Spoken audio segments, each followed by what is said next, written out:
Red breaking news చూస్తున్న విజయవాడలో పిడుగులు ఉరుములతో కూడిన వర్షం కురుస్తుంది. వర్షం కారణంగా ఉమ్మడి గుంటూరు కృష్ణా జిల్లాల్లో వాతావరణం ఒక్కసారిగా చల్లబడింది. పిడుగుపాటు హెచ్చరికల నేపథ్యంలో ప్రజలు అప్రమత్తంగా ఉండాలని అధికారులు తెలిపారు. అత్యవసరం అయితేనే బయటకు రావాలని హెచ్చరిస్తున్నారు. పిడుగులు పడే అవకాశం ఉన్నందుకు చెట్ల కింద ఉండొద్దని సూచిస్తున్నారు. అయితే మరో 3 రోజుల పాటు వర్షాలు కురిసే అవకాశం ఉందని వాతావరణ శాఖ హెచ్చరించింది. ద్రోణి ప్రభావంతో ఏపీలో వర్షాలు కురుస్తాయని, గంటకు 50 నుంచి 60 కిలోమీటర్ల వేగంతో ఈదురు గాలులు వీస్తాయని హెచ్చరికలు జారీ అయ్యాయి.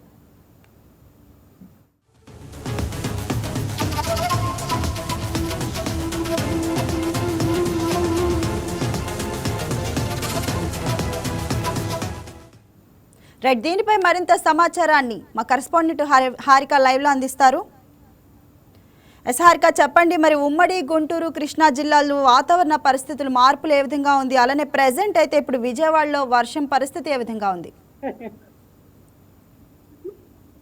అవును, ప్రెసెంట్ నేను మంగళగిరిలో ఉన్నాను. ఇక్కడ వాతావరణం చూసినట్టయితే సడన్ గా చల్లబడ్డమైంది, సడన్ గా వర్షం పడుతుంది పావని. అండ్ ఇంకా చూసినట్టయితే ఈ సడన్ వాతావరణం చేంజెస్ వల్ల ఎట్లాంటి బ్యాక్టీరియా ప్రజలకు కూడా ఆరోగ్యపరంగా ఇబ్బందులు వచ్చే ఛాన్సెస్ ఉన్నాయి. ఎందుకంటే సడన్ గా ఎండ నుంచి ఇట్లా సడన్ గా వాతావరణం చేంజెస్ అవడంతో ప్రజలకి ఆరోగ్యపరంగా కూడా ఇబ్బందులు వచ్చే ఛాన్సెస్ ఉన్నాయి. అధికారులు కూడా వాతావరణ శాఖ కూడా అప్రమత్తంగా ఉండాలని బయట తిరిగే అవకాశాలు ఉన్నా తగ్గించుకోమనేది చెప్తున్నారు. అండ్ పిడుగులు పడే అవకాశాలు ఉన్నాయి కాబట్టి లోతట్టు ప్రాంతాల వాళ్ళు, అలాగే కొండ చర్యల ప్రాంతాల్లో ఉన్న వాళ్ళు కూడా అప్రమత్తంగా ఉండాలని, అలాగే ఫ్లెక్సీ బోర్డులు, హోర్డింగ్ బోర్డ్స్ ఉన్న వాళ్ళైతే ఇంకా జాగ్రత్తగా ఉండాలని చెప్తున్నారు. ఆ లోతట్టు ప్రాంతాల వాళ్ళైతే ఎప్పుడన్నా పిడుగుల అవకాశం లేదా వర్షాల వల్ల ఇబ్బంది వచ్చే వాళ్ళని అప్రమత్తంగా ఉండాలని, దానికి సంబంధించి రెడ్ అలర్ట్ ఒకవేళ జారీ చేసే పని అయితే వాళ్ళని సేఫ్ ప్లేస్ కూడా తరలించే అవకాశాలు ఉన్నాయని చెప్తున్నారు. సో వాతావరణం ఇట్లాగే కొనసాగితే కనుక వరదలు వచ్చే అవకాశం ఉందని కూడా వాతావరణ శాఖ అయితే చెప్తున్నారు పావని. అంటే 3 రోజులు ద్రోణి ప్రభావం ఉంది అంటున్నారు. మరి ఇంకా కంటిన్యూ అయ్యే అవకాశం ఉందంటున్నారా? ఏం చెప్తున్నారు?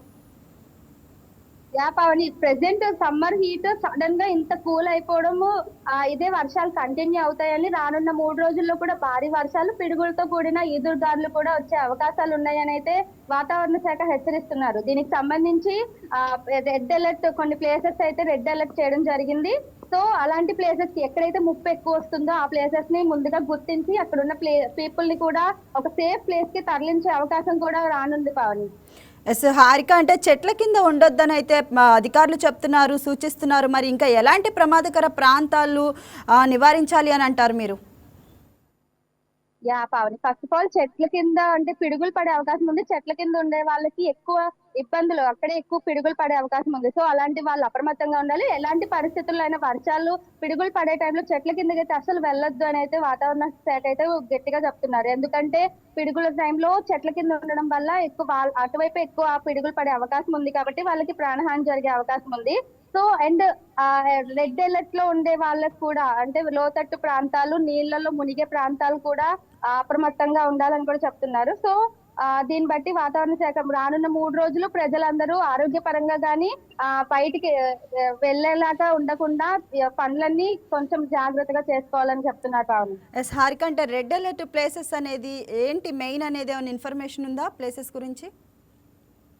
ప్రెసెంట్ పావని, లోతట్టు ప్రాంతాలు అంటే నది తీరం పక్కన ఉన్న వాళ్ళు, అలాగే వాటర్ సోర్సెస్ పక్కన ఉన్న వాళ్ళు, అలాగే లోతట్టు ప్రాంతాల్లో ఉండే వాళ్ళు బయటికి రాకుండా ఉండాలి. హెల్త్ పరంగా కూడా బిఎంసి మున్సిపాలిటీకి సంబంధించిన వాళ్ళు కూడా తగిన చర్యలు తీసుకుంటున్నారు. దోమలు అనేవి ఎక్కడ ముసురుకోకుండా ఉండేలాగా కూడా మందులు అనేవి వేయడం జరుగుతుంది. సో ఎవరికి ఎలాంటి ఇబ్బంది రాకుండా ముందుగా గవర్నమెంట్ నుంచి కూడా వాళ్ళకి ఎలాంటి సదుపాయాలు కావాలో అన్ని అందిస్తున్నారు. And main thing, ASHA workers, అంగన్వాడీలను కూడా అలర్ట్ చేయడం జరిగింది. ఎందుకంటే ఒక వర్షాల కారణంగా లోపల నుంచి బయటకు రాలేని వాళ్ళకి ఎలాంటి వైద్య సదుపాయాలు కావాలన్నా, ఎలాంటి వైద్య ఇంపార్టెన్స్, ఎమర్జెన్సీ ఏమన్నా ఉన్నా వీళ్ళు రియాక్ట్ అయ్యి వాళ్ళకి సేవలు అందించే విధంగా ఉండేలాగా కూడా ఆశా వర్కర్లని, అంగన్వాడీలకు కూడా ముందుగా అలర్ట్ చేసి ఉంచారు. ముందుగా గర్భిణీ స్త్రీలను కూడా ఒకవేళ కొండ ప్రాంతాల్లో ఉండే వాళ్ళు, లేదంటే రెడ్ అలర్ట్ లో ఉండే గర్భిణీ స్త్రీలకు కూడా ముందుగా హెచ్చరికలు అయితే జారీ చేశారు. వాళ్ళకి ఎలాంటి వైద్య సదుపాయాలు కావాలన్నా ఇమ్మీడియట్ గా అందించే విధంగా ఈ ప్రభుత్వం అయితే పనిచేసే విధంగా అలర్ట్ అవుతుంది పావని. హారిక, అంటే ఇన్ని రోజులు ఎండల వల్ల చాలా ఇబ్బంది పడుతూ ఉన్నారు, ఆ హీట్ వేవ్స్ వల్ల కానీ. సో ఇప్పుడు కురిసే వర్షం ఒక ఉపశమనం అనుకోవచ్చా ప్రజలకి? ఒక రకంగా ఉపశమనం అనుకోవచ్చు, కానీ ఇదే ఒక వైరస్ ఫీవర్ అట్లాగే వైరల్ ఇన్ఫెక్షన్స్ వచ్చే అవకాశం కూడా చాలా ఎక్కువ ఉంది. ఎందుకంటే ఒకేసారి వాతావరణం మార్పుల వల్ల బాడీ కూడా చేంజెస్ అంటే అంత స్పీడ్ గా చేంజ్ చేసుకోలేదు కాబట్టి వైరల్ ఫీవర్ కి లేకపోతే ఇన్ఫెక్షన్స్ కి అటాక్ అయ్యే ఛాన్సెస్ ఉంది కాబట్టి మెడికల్ పరంగా కూడా చాలా అలర్ట్ గా ఉండాలి. వాటర్, కాచిన వాటర్ తాగాలి, అలాగే ఫుడ్ కూడా వేడిగా ఉన్నప్పుడే తీసుకోవాలి. ఎందుకంటే ఇలాంటి టైంలో చాలా అలర్ట్ గా ఉండాలి, లేకపోతే చాలా ఇబ్బందులు పడే అవకాశం కూడా ఉంది పావని. ఎస్ హారిక, అంటే గంటకు 50 నుంచి 60 కిలోమీటర్ల వేగంతో గాలులు వీచే అవకాశం ఉంది అని చెప్తున్నారు అధికారులు. మరి దీనివల్ల ఎటువంటి నష్టం జరిగే అవకాశం ఉందంటారు? ఈదురుగాల వల్ల హోర్డింగ్స్ అట్లా ఫ్లెక్సీలు అట్లా బోర్డింగ్స్ ఎగిరే ఛాన్సెస్ ఉన్నాయి. దీని వల్ల యాక్సిడెంట్ అయ్యే ఛాన్సెస్ కూడా ఉన్నాయి కాబట్టి కొంచెం అలర్ట్ గా ఉండాలి ఈదురుగాల వల్ల. అండ్ ఎవరైతే ఇబ్బందులు పడతారో బిఎంసి వాళ్ళు కూడా దానికి తగిన చర్యలు, ఎందుకంటే ఎక్కడ ఎక్కువ హోర్డింగ్స్ ఉన్నాయో అవన్నీ రిమూవ్ చేసే ప్రయత్నాలు చేస్తున్నారు. ఎందుకంటే వాటి వల్ల ఎఫెక్ట్ అవ్వకుండా ఉండే ప్రయత్నాలు అయితే చేస్తున్నారు. ప్రభుత్వం నుంచి ఎంత సేవలు అందించాలో అంత సేవలు అందించే ప్రయత్నంగా అయితే అడుగులు వేస్తోంది Pavani. Yes, thank you Harika.